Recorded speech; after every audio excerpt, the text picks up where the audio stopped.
এজন বিকাৰে এখন ঘৰ প্ৰয়োজন আৰু দুজনৰ সময় ব্যৱস্থাৰে উঠিব আৰু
monitor.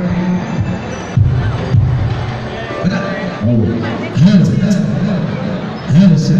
Hello.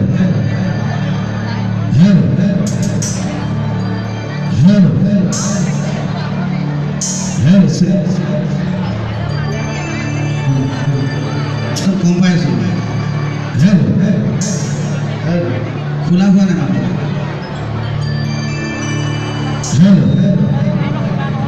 Hello, sir. Receive. Hello.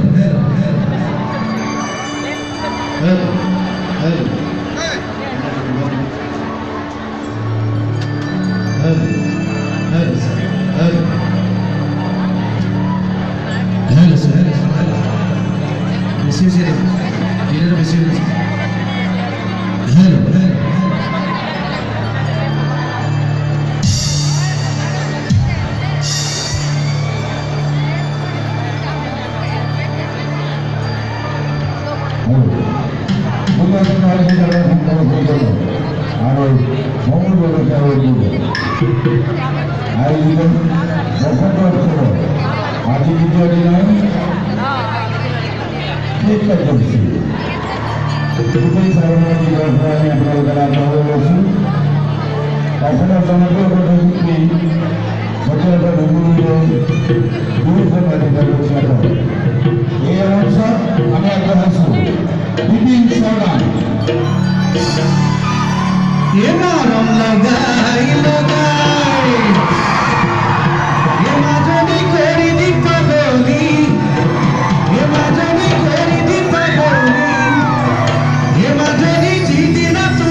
দুলীয়াজানবাসী ৰাইজৰ লগতে বিভিন্ন প্ৰান্তৰ পৰা অহা বিহুবলীয়া ৰাইজলৈ মই বিপিন চাওডাঙে বিহুৰ ওলগ জনাইছোঁ।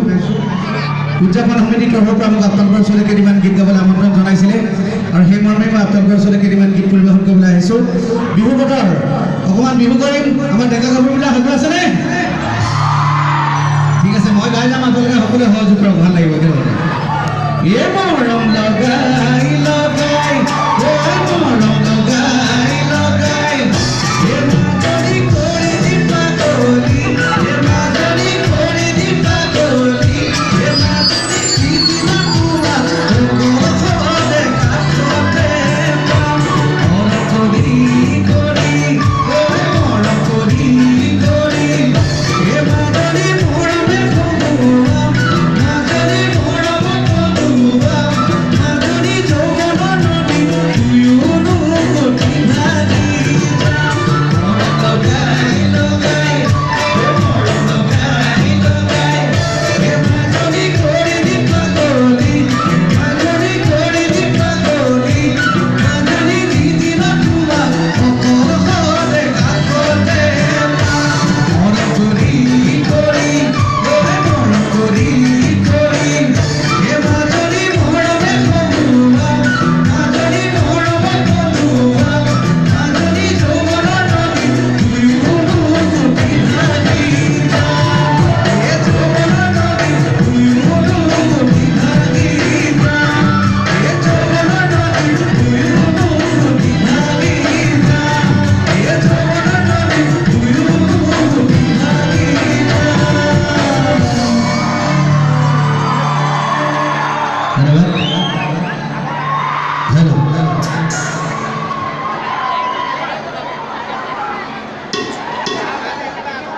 পৰম শ্ৰদ্ধাৰ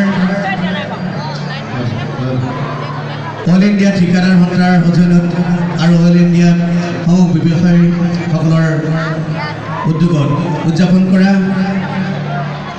আজি দুলীয়াজান বিহুতলীলৈ অহা সমূহ বিহুবলীয়া ৰাইজ, প্ৰথমে এই অভাজনৰ তৰফৰ পৰা আপোনালোক সকলোলৈ শ্ৰদ্ধা জনাইছোঁ, মৰম জনাইছোঁ আৰু বিহুৰ সেৱা জনাইছোঁ।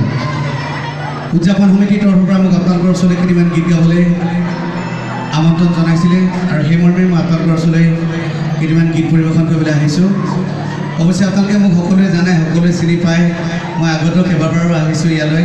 মই তেনে কোনো ডাঙৰ গায়ক বা তেনেকুৱা কোনো ডাঙৰ শিল্পী নহয়।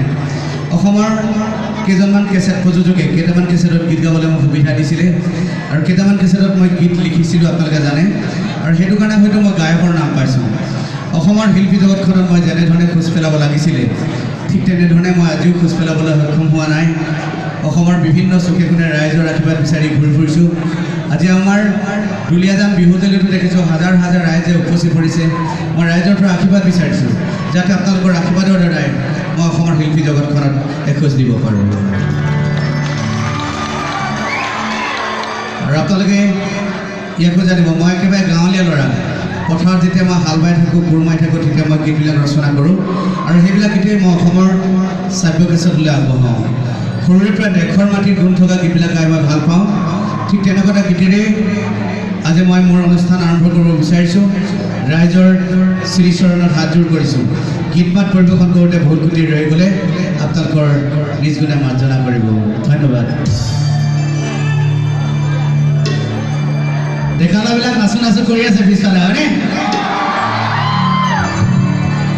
হয়, আজি এটা কথা ক'ব লাগিব। এইখন মঞ্চত আজি আপোনালোকৰ আশীৰ্বাদ ল'বলৈ মোক সুবিধা দিছে ঠিকাদাৰ সন্থাৰ সমূহ সদস্যবৃন্দই, কিন্তু আৰু লগতে এজন মানুহৰ নাম ল'ব লাগিব, সাগৰ চেংলাৰী ককাইদেউৰ কথা।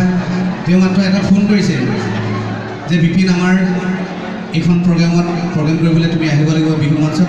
কোনো এগ্ৰিমেণ্ট নাই এতিয়ালৈকে। মোক অন্ততঃ 60খন প্ৰগ্ৰেম এগ্ৰিমেণ্ট হৈছে অসমত, কিন্তু এইখন প্ৰগ্ৰেমৰ এগ্ৰিমেণ্ট নাই। মুখৰ কথা ৰাখিছোঁ মাত্ৰ। ফাগুনী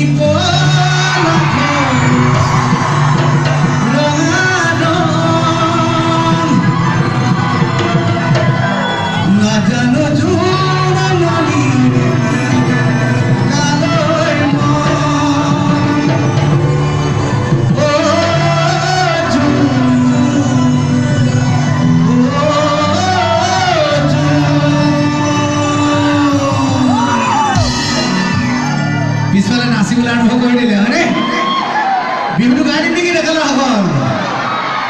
ঠিক আছে মই বিহুটো গাম কিন্তু তাৰ আগতে কোনো এটা দেশ প্ৰেম লোকগীতেৰে অনুষ্ঠান আৰম্ভ কৰিম এই গীতটো গাই লৈছোঁ মাইনা মনিটৰ কমাই দিয়া